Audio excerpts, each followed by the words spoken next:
rough-throated leaf-tail gecko, a master of camouflage, surviving Mark, this is a bearded dragon video. The bearded dragon.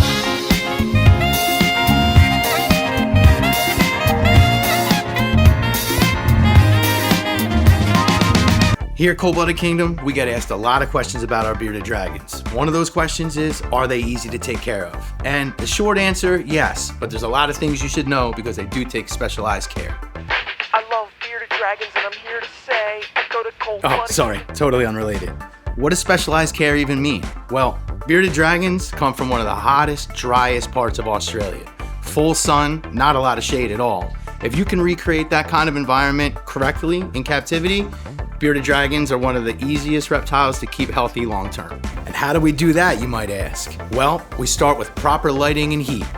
That means a strong basking bulb hitting 105 to 110 degrees at the surface and a UVB tube, not a coil, about 6 to 10 inches above the basking spot. That UVB is what helps them absorb calcium and avoid metabolic bone disease, also known as MBD.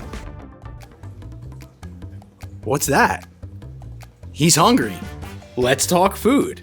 If there's one thing bearded dragons are not, it's picky eaters. We feed our hatchling bearded dragons about 2 to 3 times a day. About the size of the space between their eyes so that we can make sure they don't choke. We feed them a variety, so we give them crickets, small dubia roaches, black soldier fly larvae, and the occasional mealworm, but they do have thick exoskeletons, so that's more of a treat.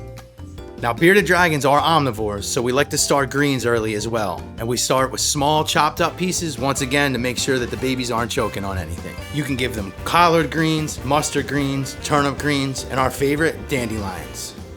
All right, let's talk hydration. Because bearded dragons come from one of the driest places in Australia, that trips some people up. They're getting their hydration from the insects they eat, the greens they eat, and from the morning dew.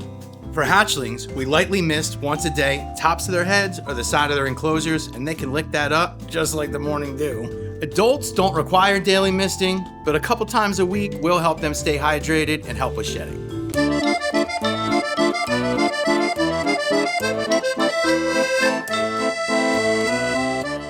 Let's talk enclosures. Here at Cold-Blooded Kingdom, we start our hatchlings off in 20-gallon long enclosures. That's not gonna last very long, so eventually you'll wanna move up to a 40-gallon as they grow, and eventually a 4x2x2 for a full-grown bearded dragon.